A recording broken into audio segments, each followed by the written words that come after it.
Hey guys, welcome back to the channel, welcome to my workshop. So today in this video we're going to be doing a bit of machining, and what I want to do, which I've wanted to do since I got the mill, was rebuild the cross slide on the mini lathe. So really I'm just going to beef it up, and I'm going to put like slots in it so that we can use T-nuts to actually hold you know, the quick change tool post. So I've got steel there, but we need to chop it up. But for those who don't know what I'm talking about, I'll show you and we'll get into it. So this part here is the cross slide, and it's made out of cast iron. Majority of the time machine tools will be made out of cast iron, but I'm wanting to make it out of high carbon steel. Now I think the steel that I've got now is annealed, it's in a softened state, which is, it's a crap really, because I've not really got the equipment to harden it. So my plan is, but it's just to make it and then to harden it down the line. So the whole idea behind it is obviously this whole part here, it's not very heavy.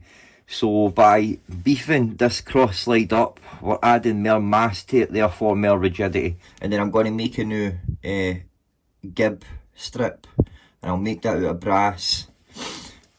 And then it'll be a lot thicker, and then we'll have T-slots in it, so we'll need to make some T-nuts as well. I definitely will need to shorten this bit.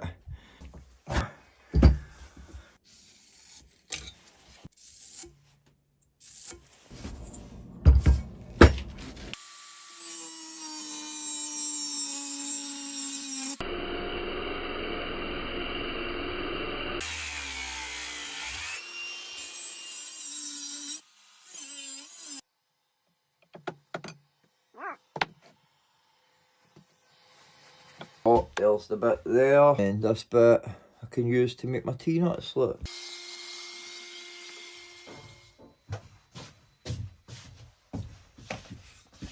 Use this 20mm rough.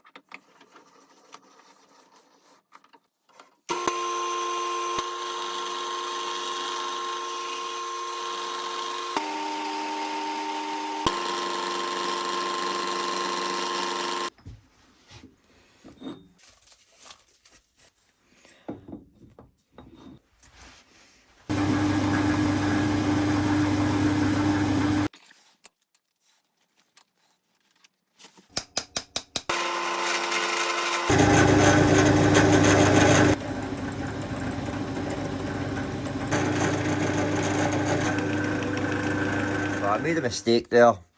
I shouldn't have started cutting on the tap bit here. So I've left that 180mm, because it being longer is better really. So I'm just going to clean up the sides with an end mill rather than this rougher, just to get it smooth looking, and then we'll fly cut it.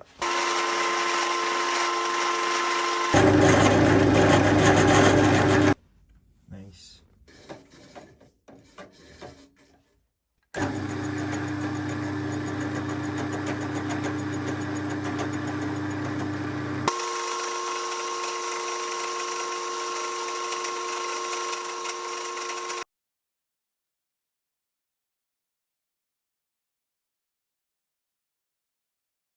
And I'll just need to live with that wee happy accident. I'll make sure this bit is on the bottom. Shame I done that bit. You'll have the dovetail at this bit, and then I'll put that bit at the back, so you won't even see it.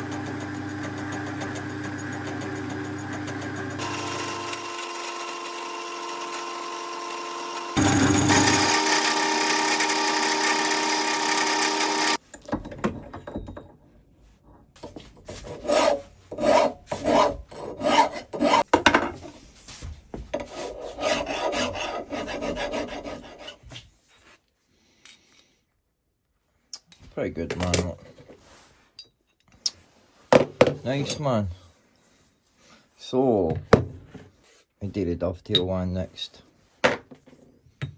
41.17, 41.10 in the middle. So, and we scrape that there, scrape that there. And let's just double check, make sure we've got our 41. Sweet. So 28.45.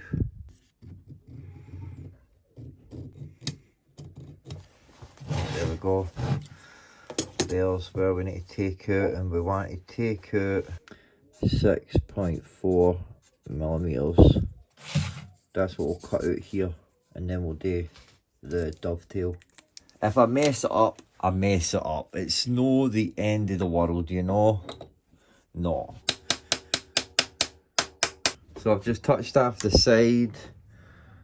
I've got a 16mm in, so 16, 28 add 16 is 44, so I want to come in 44.5. So just start doing that now.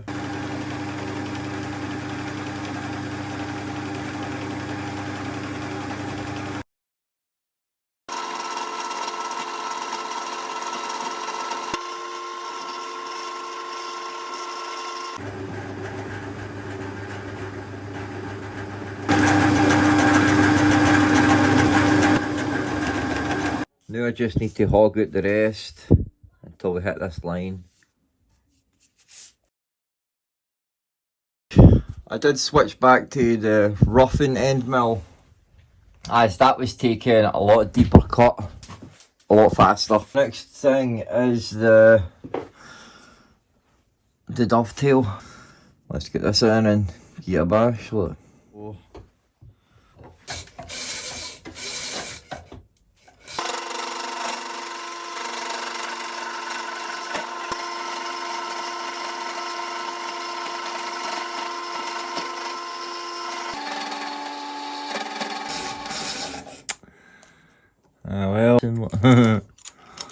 I did not like that at all, but I'll need to buy a bigger one of these. This one's just too small, but let's carry on, see if we can still cut it.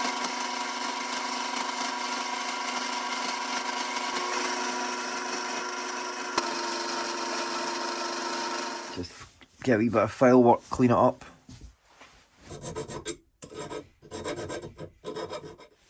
Looking no bad, man. So I've spent the last few hours of the day anyway, majority of the day, sanding it. And the purpose is no to get it shiny, but to get it smooth, and then to try and match it to the machine itself.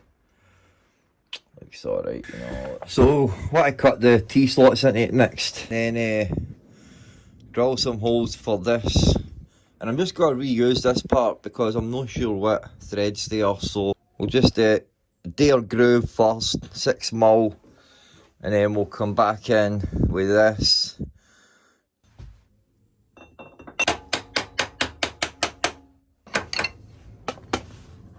Use the 8mm bit.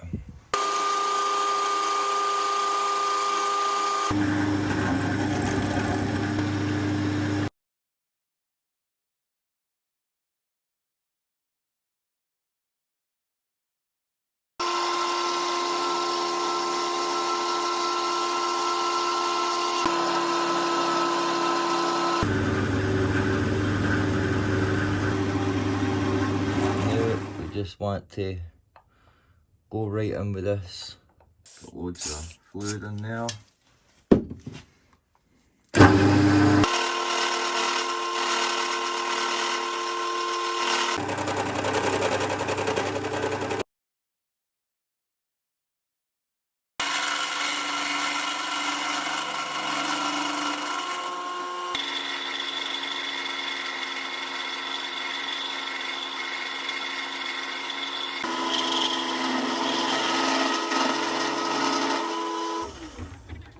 I noticed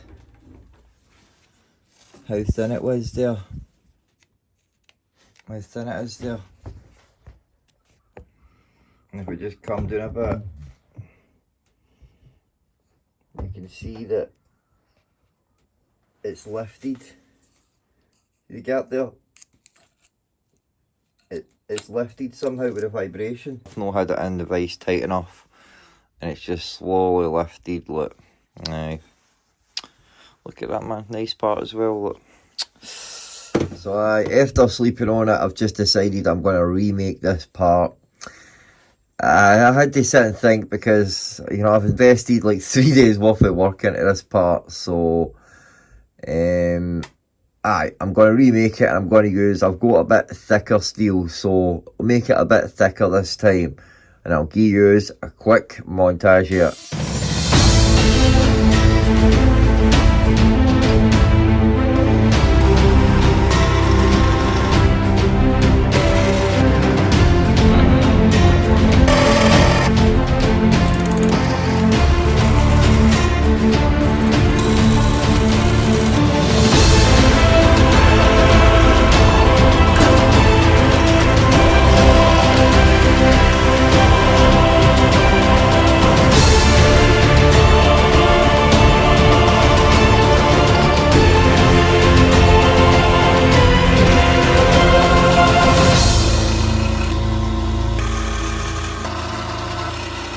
There we go, you're back to this part.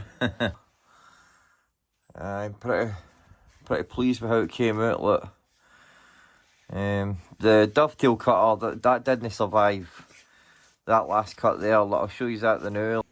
See, lost teeth there, lost 2 teeth there, still got teeth at this side. But I managed to get the rest of it done, just, you know, taking small passes at a time. So, gotta get a wee bit of file work, clean these bits up here, and then we'll get to drilling a hole to hod this in here.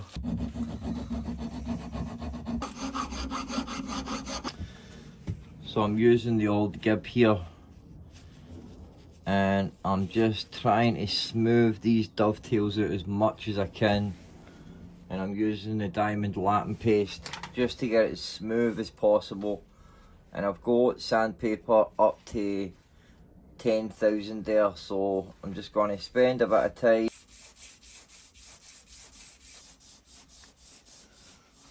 There we go. Aye. That's what we want to see. I mean, this bit here is no contact in anything. It's just the dovetails, and then the first, like, I think it's about 15 centimetres of this bit here, and then that bit contacts the saddle, slides on it. So, what we want to do next is drill our 3 holes to hold the lead screw nut.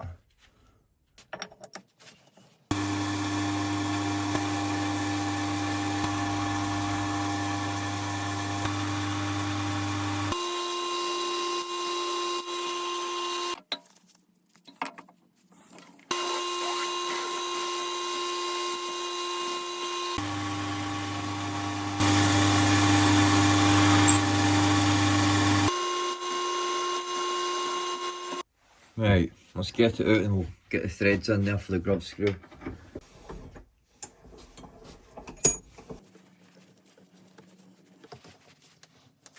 Just want to get a wee grub screw in here now.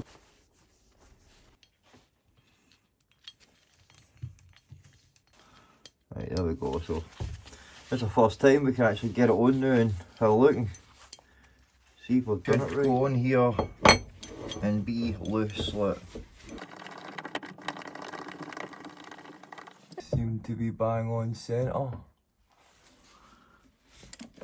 Because we want obviously this part to ride up against the dovetail of the saddle, and then we want this gap here, and that's that will be for our gib strip. Look.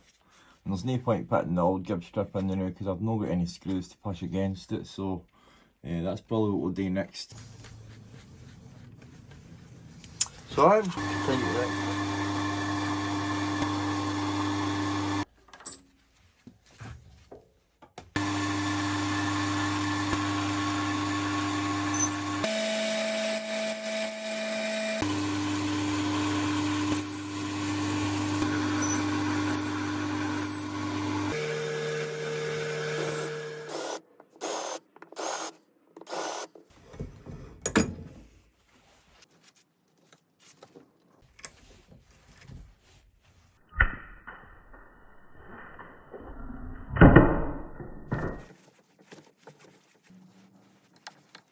Unfortunately, I snapped a tap in this end one here. This is the back one. And what's ironic and funny about it is that I thought I'm going to buy some decent quality taps because I knew I had, you know, 5 holes to tap, and I've got quite a lot of meat here that I need to tap into. And it was the better quality one that snapped as well. And my wee cheap one here powered right through them all. Like, honestly, like, at the end of the day, that one's away at the end, so it's not a major problem. I've still got 4, and really I've not actually tried to get that out yet. I might be able to get that out.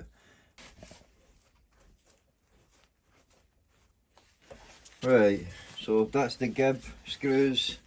That's them sorted. And I was planning to use this bit here to make the gib, but I'm losing a lot of material and I don't like waste.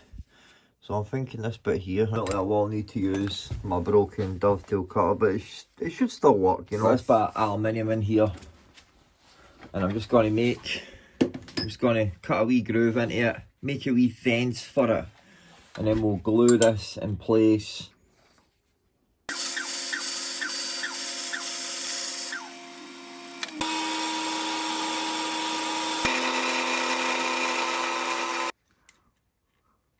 Just let that dry for 10 minutes.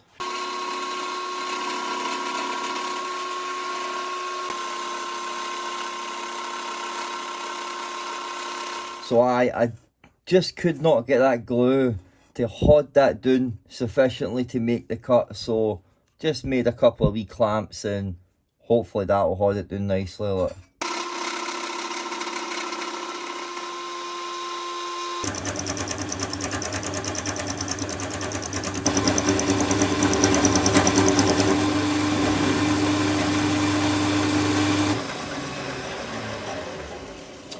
Nice, that worked out lovely there, look, perfect cut.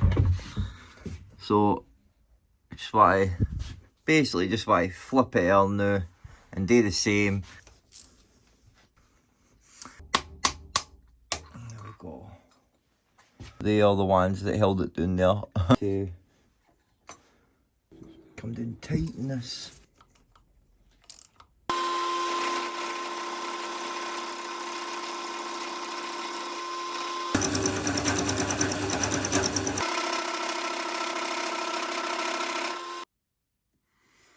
Look at that, bang on, man.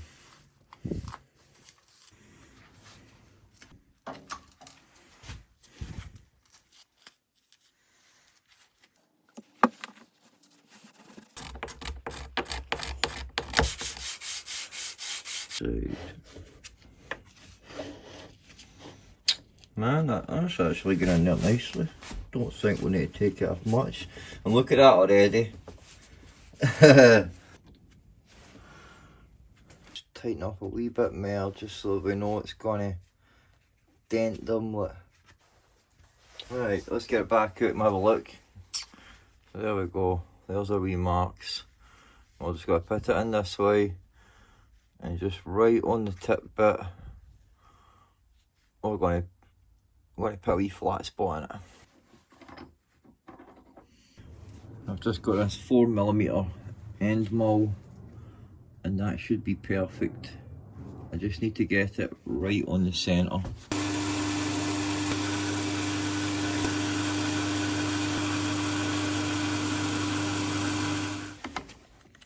And I'm just going to finish smoothing it, this bit right here. Just going to get up to a nice high grit. There we go. And that's the bit that will be sliding. So we wanted to get that super sleek look. Now.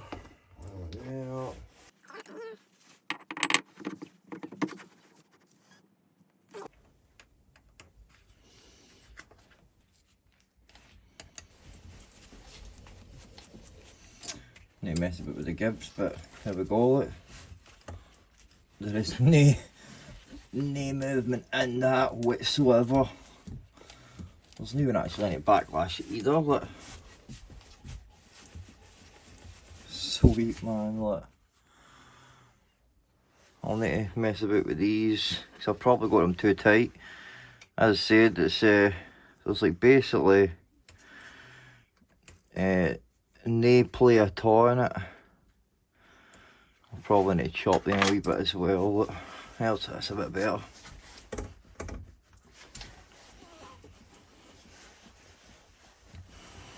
It's a wee bit tighter than it was before, but no enough you can't do it, you know. Sweet man, look. So we've got no movement in this at all because remember we done the brass retaining strips. Now we've got a better cross slide. So that's too wee now. Now I could turn this down, but then I need to put my other one back on. So I think that I'll make a riser block for it. I'm just going to chop a bit of this off. And I'm just going to quickly do it and clean up the mill.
Check.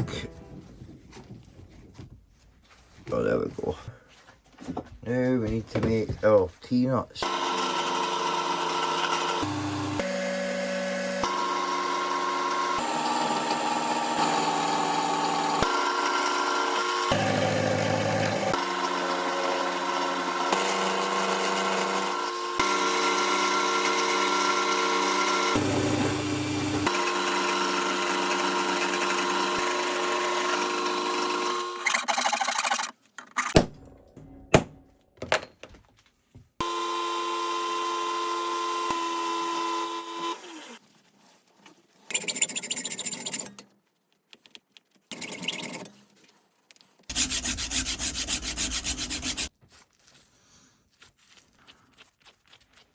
Nice.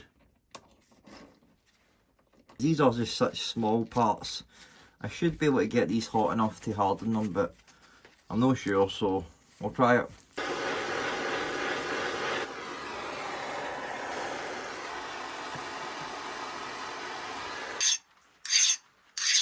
They do seem to have hardened slightly, but aye. But what I plan to do, because I'm not sure what kind of metal that is. I do know that these are made out of high carbon steel. I've just no got the right equipment to harden it, but I do plan to make mine equipment. I do plan to make a forge and a blower and that in time. But what I'll do for these is I'll case harden them. And what that is, for people who don't know, is basically you take some sort of outside carbon, like charcoal or something like that, and you encase your part in a box with that charcoal, and then you heat it up to a certain temperature, and the charcoal will infuse its carbon just into the top layer or whatever it is you've got in there. So let's get it together.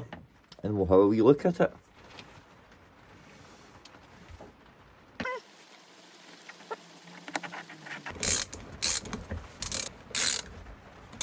Now the tool post, which I'm saying I'm not really giving myself very many threads to hold onto this here. I could benefit from shortening that a wee bit. There we go, man. Solid. And we are perfectly in the middle. So the middle of the tool post is lining with the centre of the chuck. So let's get a bit of steel in and see how we do. Let's put it in this way. Need to readjust holders so that the right bit. Man, look at the surface finish on that, man. Look, that is amazing surface finish. Look, let's continue.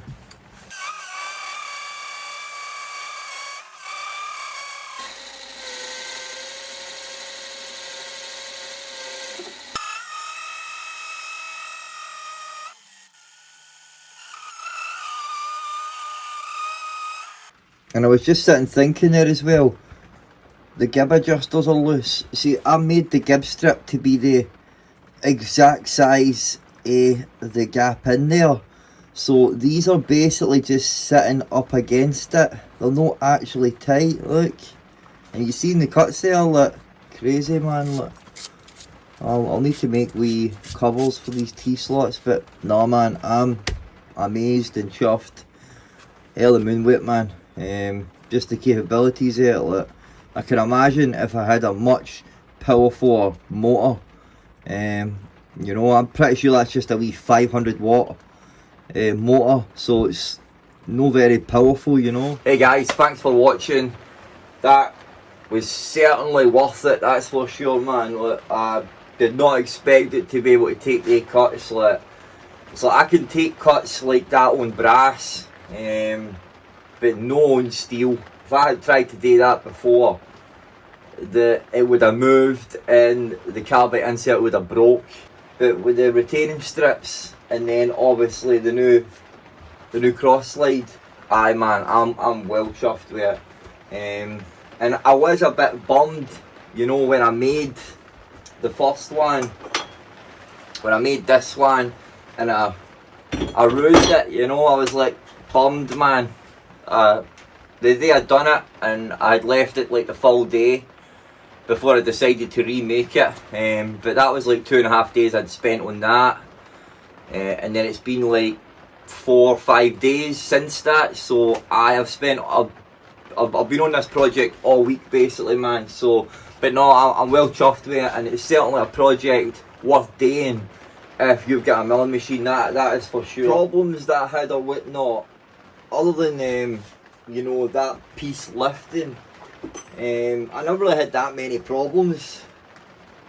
I'm still not sure what happened. I'm going to assume, because I was only holding it, I had my big parallels in it, so I was only holding it like the first couple of mil, so, and there was a lot of vibration when using that Woodruff, the T-slot cutter. There was a lot of vibration. That's why when I done that one, I decided to make them wider and ultimately just cut one slot at a time, which that worked out a lot better, it did. But other than that, I didn't have really any mistakes or any hiccups, apart from my tap breaking, which was, I was a bit bummed about that because I had bought the taps, good taps, and I had literally put 2 or 3 threads in it and it just chink, you know. Which that's still in there, you know, I've not actually took that out. That's still in there, so I'll need to get that out of there or try and, I don't know, like, I've no thought about it, I just ploughed on. I knew that the 4 would be enough, like, and even at that, just because I've made the gib, you know, the size that I have, it sits in there perfectly, man. Aye man, I'm well pleased with it, man. So I hope you've enjoyed watching the video, maybe inspired if you've got a mill and a mini lathe to do something like this yourself. So aye man, I'll see you in the next project guys, alright? Take it easy and God bless guys, and build something.